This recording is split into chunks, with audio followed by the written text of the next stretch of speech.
Hello, everyone. Thanks for joining us today for our Girls Rock Science Roundtable discussion with four brilliant female, non-binary, and gender non-conforming STEM professionals. My name is Gurpreet Gill. I'm a volunteer with the Carnegie Science Center, and I'll be the moderator for today's panel discussion. I would also like to introduce Shen, who is the ASL interpreter for this session. We are excited to have our panelists here to talk about their experiences in the STEM workforce and advice they have for young people interested in STEM. Let's start off with everyone introducing yourselves. We can start with Dr. Brown. Hi, everyone. My name is Danielle Andrews Brown. My background is in soil and water quality with a focus on environmental restoration. I am currently an assistant dean at the University of Pittsburgh, and I run the environmental studies program where I teach and advise undergraduate students.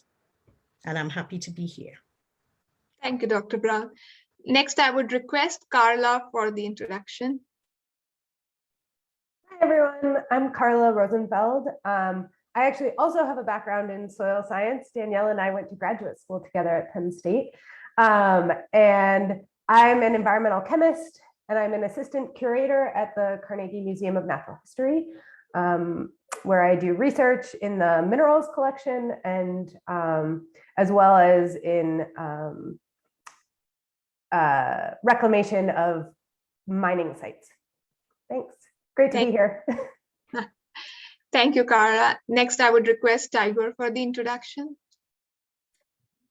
Hi, I'm Styger. I work for the City and County of San Francisco. I'm currently working with our Department of Public Health as a process improvement coordinator, but until the beginning of this month, I had worked with our fire department for the last 6 years at our division of training. And my educational background is in chemical physics and material science. Thank you, Styger. And last, I would request Tiffany. Good afternoon. My name is Tiffany Tiechi. I am a senior mechanical engineer. I work in the energy industry as well as a STEM children's book author. So I've produced a book called What Can I Be? STEM Careers from A to Z. So I'm excited to be here and share the discussion. Thank you. Thank you, everyone, for the introductions. I have a few questions prepared to get our conversation started, but the folks watching live are encouraged to ask questions of their own. Leave your questions in the comments and we'll try to answer them later on. So my first question for the panelists is, a lack of confidence has been noted as a barrier for many STEM students as they progress through their education. What advice would you offer STEM students who are facing a lack of confidence in themselves, and how do they develop self-confidence?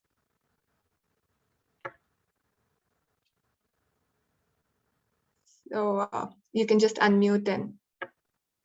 I'm happy to take that one. First of all, I feel you.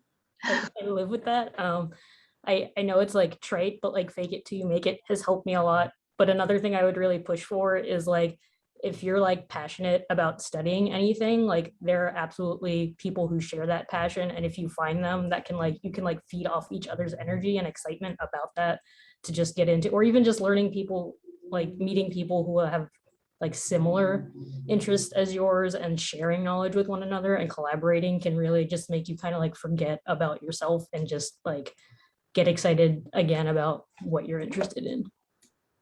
Yeah, I agree with that.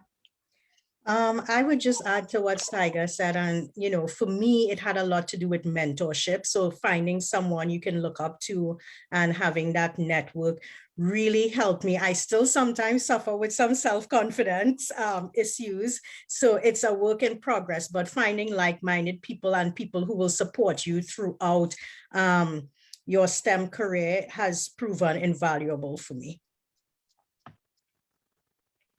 That's right. And I would agree. The biggest thing is STEM representation matters. And I think that's what we're alluding to. And if they could see themselves in it, I think that's the biggest part. So when you have the mentorship, the sponsorships, and have representation, because you talk about the hidden figures, no one knew about them. But now they're no hidden no more. And there's so many of us that's out here. And I think that's the biggest part, that we've got to show representation. So the more that the girls get to see themselves in it, see the opportunities, I think that's what helps build that self-esteem. And I'll also add, I think all of these are fantastic answers. And one thing that has helped for me as well is to have a community of people that I could talk about it with and see that other people also, suffered from self-confidence issues.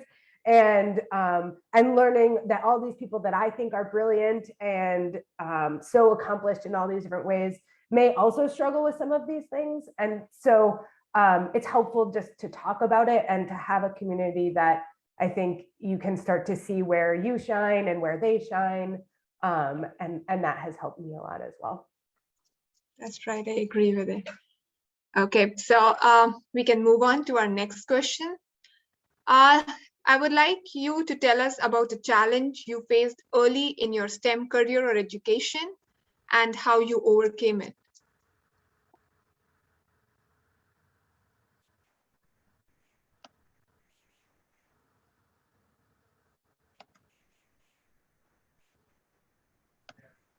Anyone would like to go first?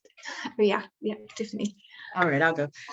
Let's see here. So knowing that this is a male-dominated field with engineering, I knew what I was getting into. So I guess if I gave an example, would be sitting in the classroom itself, as far as being that it's only with so many females in the classroom doing engineering, what I was in. But I didn't let it discourage me. I will say I am that one that puts my hand up in the classroom, in the front of the classroom, asking the questions. So to give the example is, I've always been that one that's in the classroom asking those questions. And so regardless of whatever situation I'm in, I didn't let it deter me, or because I knew what my goal was. And so just from an education standpoint, that was where I went from it. So being that now I'm in the career working, I've had that same, still deal with the experience. And so just to give an example, I've walked into a room where it's all men, and guys shook hands with everybody except for me. And a lot of times we get mistaken for being an admin, and no offense to being an admin, but those are the type of situation where we have to try to say, okay, I've got this education, I'm just as important. So I introduced myself and said, I'm a responsible engineer. I'm the one who's going to be dealing with the project, dealing with the vendor. And so sometimes you have to put them in perspective and let them know where you stand. And so that's kind of one of the examples that I can say from being that educational standpoint in a male-dominated field that I've learned how to maneuver still with my career itself.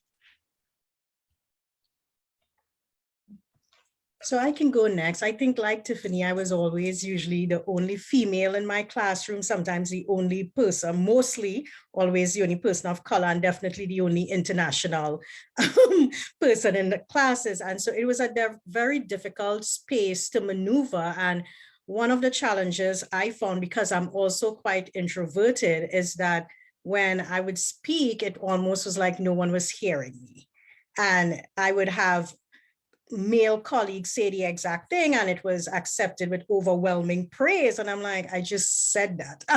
So I think for me, I had to learn how to use my voice and make sure that my voice is being heard, and just to stand up for myself. I think too often, I have had situations where I'm assumed to not be part of the group because I'm the only female or non-male person in the room. So I think using my voice has helped me overcome some of those challenges. That's right, actually. Does anyone else want to comment on that question? Yeah, I think I share like just a very similar experience, like being like one of the only people like in my program, in my classroom, that like looked like me or like had my perspective, and really just like keeping going was how I got through it. I think we've probably all been through an experience where like it was tough, it was hard, but we all obviously kept going to be here. So it's not easy, but just like believe in yourself and work through it. That's a good advice. Believe in yourself is like really important at times like this. Okay, so we can, Carla, you wanted to add something? Did I? Sure.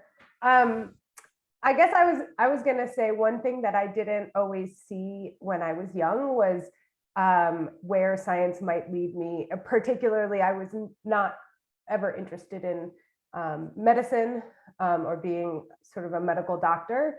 And I didn't have a lot of insight into what a science career could be like. And so for a lot of times I questioned, is that, oh, I enjoy science, but is that really where I want to follow? And one thing that I've learned more recently is how many different options you have. You can see we have an author here on our panel. We have somebody working for the city. We have somebody working for a university. I work for a museum. So there's lots of different careers. And there are also lots of ways to enjoy science and participate in science, even if you don't become a practicing scientist, right? And so I think that was something that was really important for me to see, that I could pursue science and have lots of options. And I didn't have to give up other hobbies or other interests also. That's right. Okay, so I'll move on to our next question. What advice would you give your younger self?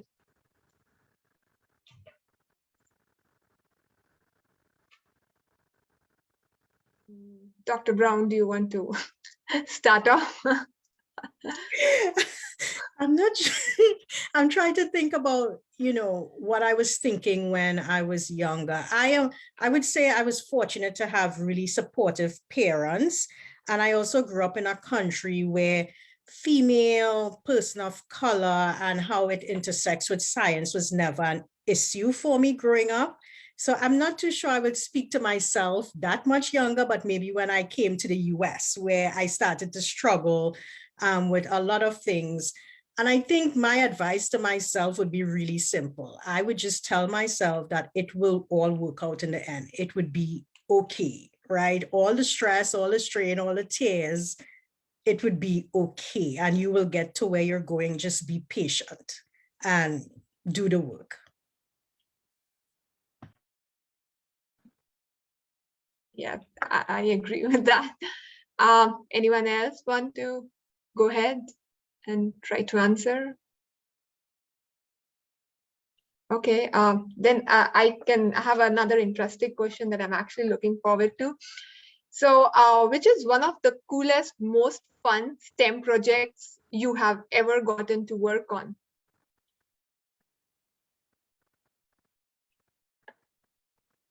Okay, I guess I can start this one off because it still excites me to this day, although it was like maybe 10 years ago. So I work with my husband, Neil, in South Africa. And one of the projects we embarked on was using South African stories to make science concepts phenomenal.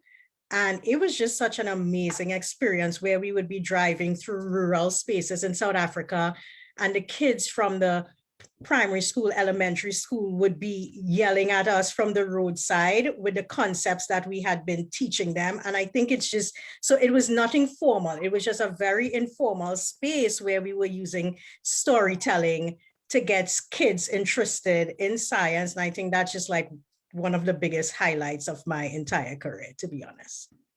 That's amazing. It sounds so, I would say, satisfying. For you, it would have been so nice. Okay, Styger, do you want to go ahead? One of my earliest internships was at an aeroscience corporation, and I was working on like little machining projects, but obviously I was part of a much bigger team. And I remember like getting towards the end of that project and like seeing like the actual like rocket that kind of everyone had like helped put together. And even though I was like such a small part of it, or I felt like such a small part of it, like seeing the tangible end of the project was like this mind-blowing experience to me. Tiffany or Carla, do you want to add on? I can. So I'm in the nuclear power industry. So of course you're trying to make it fancy in some way, but I'll say one, well, I've done different projects, but one was out in California. I'm here in the East Coast and everything. So to travel all the way there, just the traveling experience when you're dealing with projects has been the experience. So I was out there at Diablo Canyon Power Plant, and it's one of the beautiful plants. Like you never would have thought you could say beautiful for a plant, but it was out there in the water. And the experience of just having that work assignment there, I think that was my biggest thing. And I took advantage of the experience because I was able to go skydiving, surfing, all the different things. And I know that sounds crazy for working on a project, but taking advantage of projects where you can travel, I think was one of the takeaways from my experience. And you look at it from a different perspective. So that's my spin, is the travel piece of projects and being able to take advantage of that opportunity. And I was living it up in California. So Best time of your life. yes. I'll second what Tiffany said. I've really enjoyed all the different places I've gotten to go. And both for doing science. So I've gone down to the deepest underground mine in northern Minnesota. It's over a mile deep underground, under the surface of the ground. And I've been on the top of mountains. Usually I'm using a shovel to dig pits or to collect samples, or like scooping goo off of walls. So that's sort of an interesting experience, but also for conferences and getting to go share science and meet other colleagues. And I've gotten to go to Europe and Asia and all over the United States for conferences. And that has been also a really nice experience for me. So That's nice. Okay, so we move on to our next question. What is one aspect of your background, life, or identity that you previously viewed as a stumbling block or something to get past that you have since realized helps you in some way? So anything that you initially thought it was a kind of an obstacle for you, but now you think it actually helped you? Mine would be the questioning attitude. I didn't even know that was even considered with safety where I am now. But when I was that curious girl in school, I thought, oh, they always thinking I'm always asking the questions. I'm always curious and stuff too. But it really benefited, because it's important with the work that I do that I have those questioning attitudes. And so a spinoff from being able to ask those questions is what's helped me to be able to make sure that I'm safe wise, and that whatever product or equipment I'm dealing with, we are safe with it. So I thought me being that curious girl in school, young, asking questions, especially in math class and science class, I thought it was like, oh, but that's that imposter syndrome piece that you just don't know as a girl that you're talking about. And so taking that and spinning it, it's been for the benefit because it's needed in the work that we do. And so that's what I would say.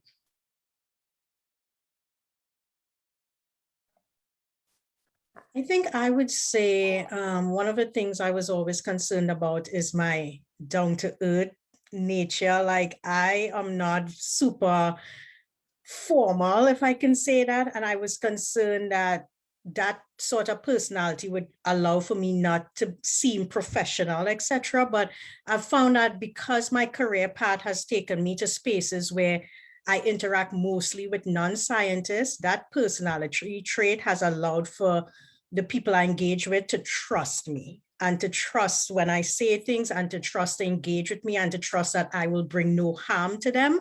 And so I think I cherish that the most, because I was always concerned that I wouldn't be taken seriously.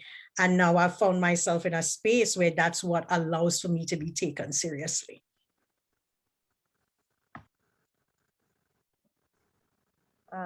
I'll add that for me, I think I was always very stubborn. And I fought with my parents all the time about everything, mostly just to fight with them. And, you know, I was, I think it has helped me in my career now, because I stick with things. If something is sort of bothering me, I now can sort of channel that energy and poke and prod and try and figure out, and I'll stick with it. And that is something that, you know, you end up in times where the project is not that interesting, or you're sort of in a phase where you're doing a part of the work that you just don't like as much as some of the other parts. And my stubbornness helps me see that there will be other parts that I like better. And so that has been something that has turned around for me.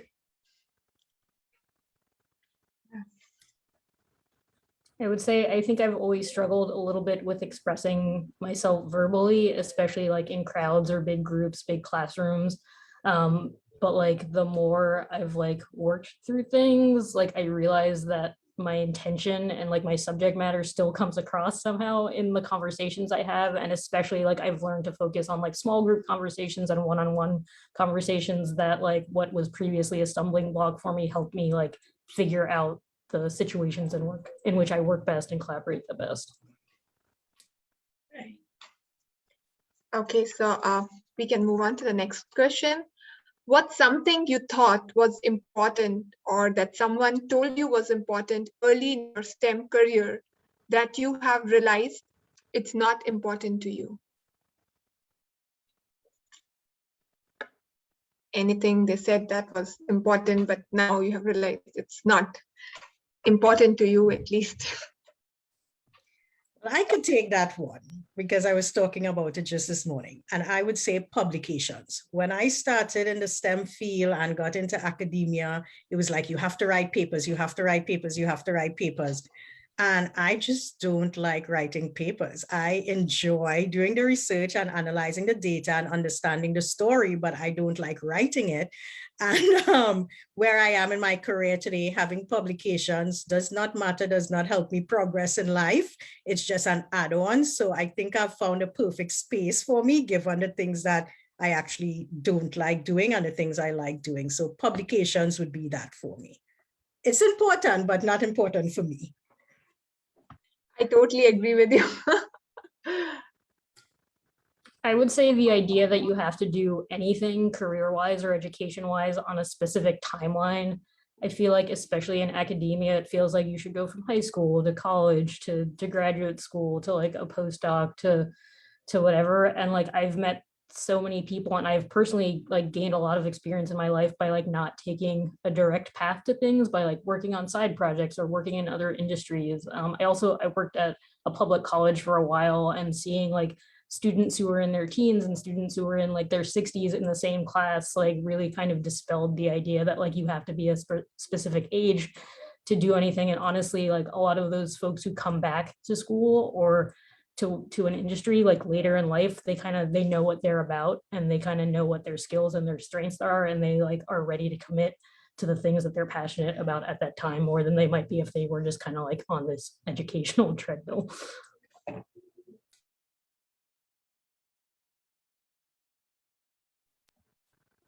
Let's see here. Go ahead. Are you sure? You can go if you want.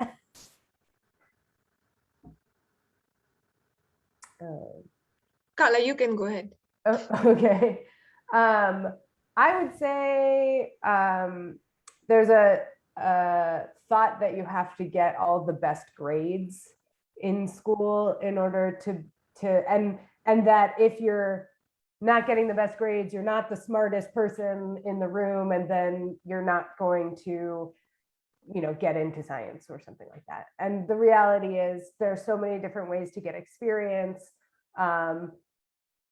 If you didn't do well in a class because something was going on in your life, or because it wasn't interesting to you, like that's okay. I think work your hardest and use all the different types of experience that you can get. And that's not always just studying in the books and getting the best grades. For me, the concept of work-life balance versus work-life integration, harmony. I mean, you don't learn that to the end, but you can do that now in school. You can't realize you don't do balance. It's more integration. You're going to be involved in so much. I was well-rounded and active in so much in school, and I'm still active now, but learning to be able to integrate it in harmony and peace being, and everybody who's with you working together alongside with your goals, I think is the biggest piece. So that whole concept of you're going to work-life balance and all that, no, work-life integration is a whole different mindset. And so that's the piece, even in schoolwork, in school, if you think back to that, if we would have been told that somewhat too, you got to balance everything. No, you take what you're doing and be able to integrate it and work together. And the people you're surrounded by, you work together, I think is the biggest piece, I think, learning with life. That's actually good. Okay, so we move to our next question. What are the difficulties of being a woman of color in STEM? Difficulties of being a member of the LGBTQ+ community in STEM? Any difficulties that you have faced till now, if you would like to share that with us? I'll speak from a woman of color in STEM. I mean, it's almost like you know what you're walking into. I knew what I was walking into with being, it's a male dominated field, but then also on top of that, being an African-American female in it, it's been interesting as far as the journey. However, I took advantage, and I still take advantage of organizations that help with that guidance and those that are like you. For example, the National Society of Black Engineers. I'm a lifetime member of that. And SWE, Society of Women Engineers. So there's organizations out there that's helped me even through the diversity side of things and being able to cope, that has helped me be able to manage and be able to see others as a part of me. It's been the biggest thing. So it's still a journey in itself, because we need more. As I spoke of the hidden figures, we talk about them being hidden. I'm gonna keep pushing it because that's my favorite. I enjoy that movie. But those women were examples where you're smart. You're just as smart as everyone else. And that's the piece where, regardless of color, race, all that kind of stuff, you are just as smart and you are just enough. And I think that's the biggest piece of being a woman of color in the STEM field itself as an engineer.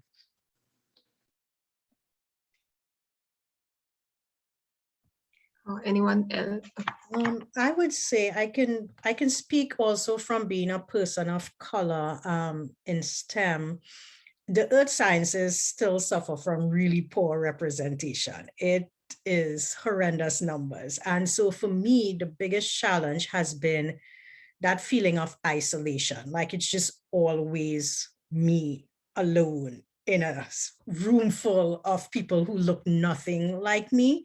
And so sometimes it feels very isolating. And so I would say that has been the biggest challenge I've faced. So I have had to reach out to colleagues who may look like me, but be from a very different field. And so that's where I get the support from. It still is yet to come from within the STEM field, at least for the earth sciences. I'm really happy to hear Tiffany talk about the support for people of color in engineering, but it's still very lacking in the earth sciences. And so to overcome that challenge of isolation, I just seek out people that I at least can talk to about things.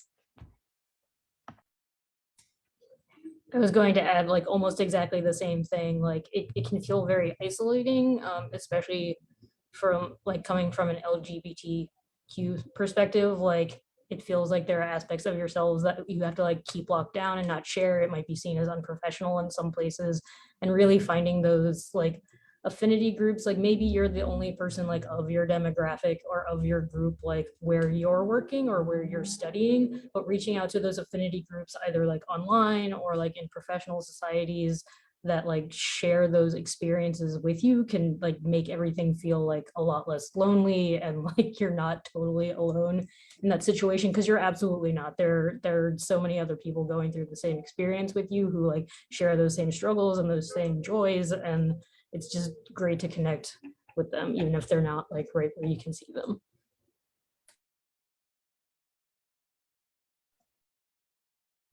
Okay, so this will be our last question for this session, and then we'll wrap it up. Tell us about a piece of advice that you received from someone else that has stuck with you. Any advice somebody has given you that is still stuck with you, you know?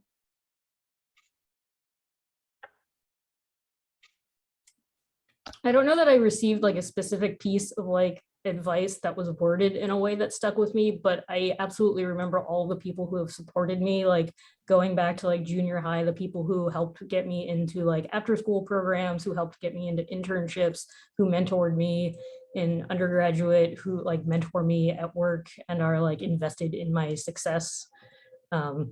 That really sticks with me, and like finding those people who support what you do and want to see you succeed is like really vital.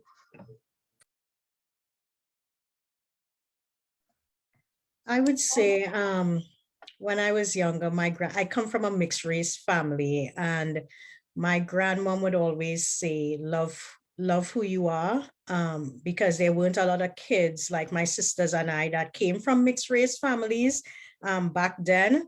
Although I'm happy to see that that is definitely changing. And so I think that has helped me overcome a lot of things. So whether I feel isolated because I'm a female in STEM, or I'm a person of color, or I come from a completely different country and culture, just embracing who I am has just been something that has always stuck with me. And I credit my grandmom, who is no longer here, but I credit her with that, giving me that sort of self-esteem in who I am. I'll just do a quote that I always push. Shirley Chisholm, she has a quote called, "If they don't give you a seat at the table, bring your folding chair." And so that is what stuck with me, and that's what I stick to. And I mean, it's important, regardless, bring your folding chair. It's so many opportunities, regardless of what obstacles we go through. So that's one of the quotes, models, I stick to with whatever obstacles I go through. I'm like, okay, I'm going to do it no matter what, because I know I'm enough. And so that's what I have stuck with. That's what I still stick with all the opportunities that I know I'm capable of doing. I don't know if there was a specific piece of advice, but one thing was that my mother, when I was growing up, was in the computer science field, and she was also a very involved in various fine art aspects, so fiber arts and things like that. And she was always doing creative endeavors, going to classes for learning new art skills and that kind of thing. And I think to me, it helped me see that you didn't have to give up other things that you enjoyed. And in fact, using those creative skills helps. It helps you in all sorts of different ways, in problem solving, and also for my field, I make things. And so actually having the skills to make things is helpful. So seeing somebody who didn't, see it as like science or something else was helpful to me. Okay, so that's all the questions we have for now. Thank you so much to our panelists for sharing their stories with us today. And thank you to everyone watching for joining our conversation. Thank you so much.